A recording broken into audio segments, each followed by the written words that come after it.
Power couple Beyoncé and Jay-Z have a lot of money. So much, in fact, that the two celebs are worth more than twice as much as the Queen of England. But how do these stars make all that cash? It certainly isn't only from album sales.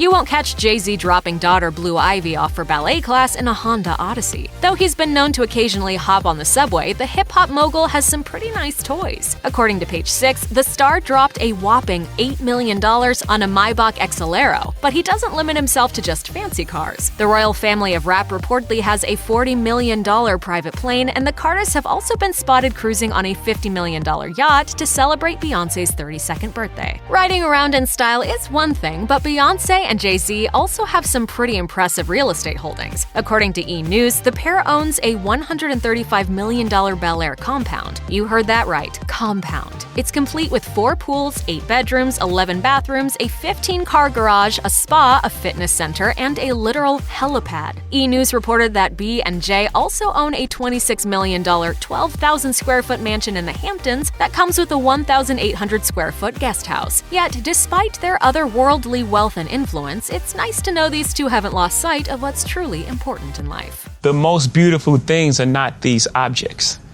The most beautiful things are inside.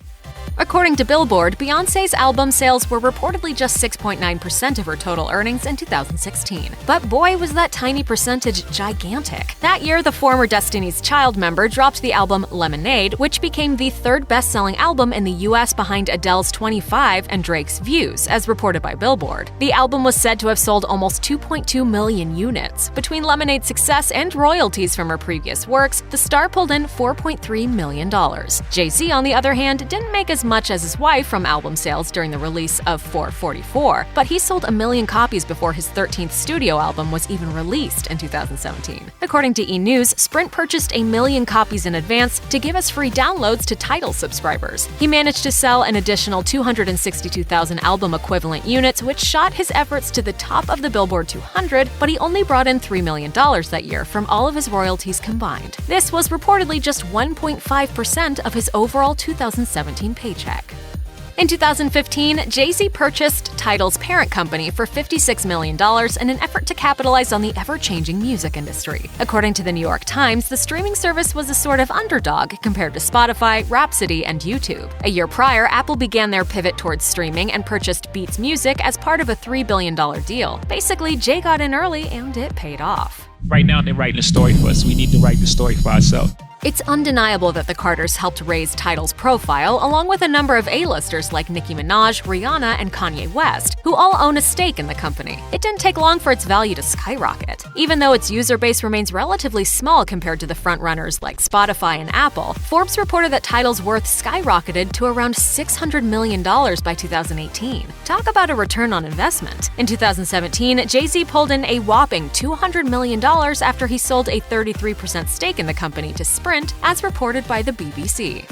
The only thing better than a Carter alone is when the Carters team up. Beyoncé and Jay-Z pulled in an enormous amount of money from their joint On the Run tour series. According to Billboard, the pair first embarked on a 21-date run in 2014. It grossed $109.6 million from 980,000 tickets sold. But this is one of the rare cases where the sequel is actually better than the original. In June 2018, the Carters embarked on the Run 2 to promote their collaborative album Everything Is Love, which debuted at number 2 on the Billboard 200 later that month. It exceeded expectations and more than doubled the couple's profits from the previous incarnation. With support from DJ Khaled and Chloe and Holly, the tour raked in a whopping $253.5 million from more than 2.17 million tickets sold. It was twice as long as the original On the Run and featured 48 shows spanning North America and Europe.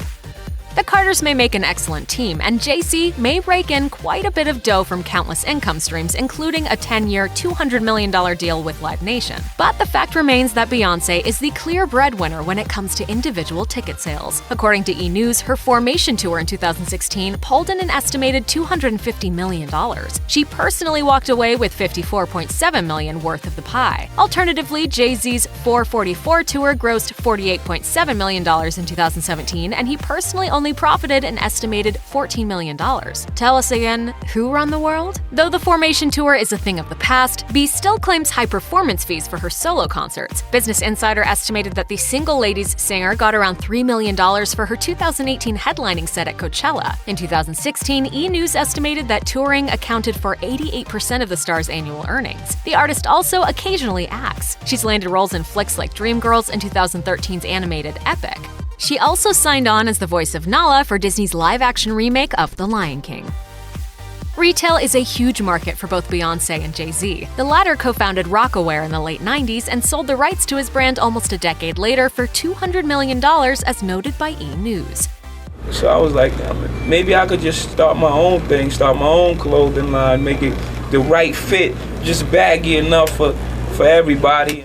In 2003, he had a landmark Reebok collab, which according to Complex, changed the sneaker industry forever, when his first pair of kicks sold 10,000 units at about $150 each an hour after they hit shelves. Years after Jay sold Rocawear, Beyoncé embarked on her own retail journey. In 2014, the singer started developing an athleisure line with Topshop billionaire Philip Green, launching their first products at the British retailer in 2016. According to Mashable, Ivy Park was the most popular fashion brand on Instagram before it even hit stores, and sold out almost instantly upon release. And that's not even mentioning her fragrance line. Miss Carter has sold $400 million worth of fragrances, according to WWD. The last reported figures are from 2013, so who knows how much more she's actually made. Bey broke Macy's sale records with her fragrance line, Heat. Though she's seen a number of releases including Pulse and Rise, the very first scent made $75,000 in a single day. According to People's Style Watch, it brought in $3 million during the first month in a time when celebrity fragrances typically garnered just $2.5 million a year. That's quite a feat, but if anyone can do it, it's Queen Bey.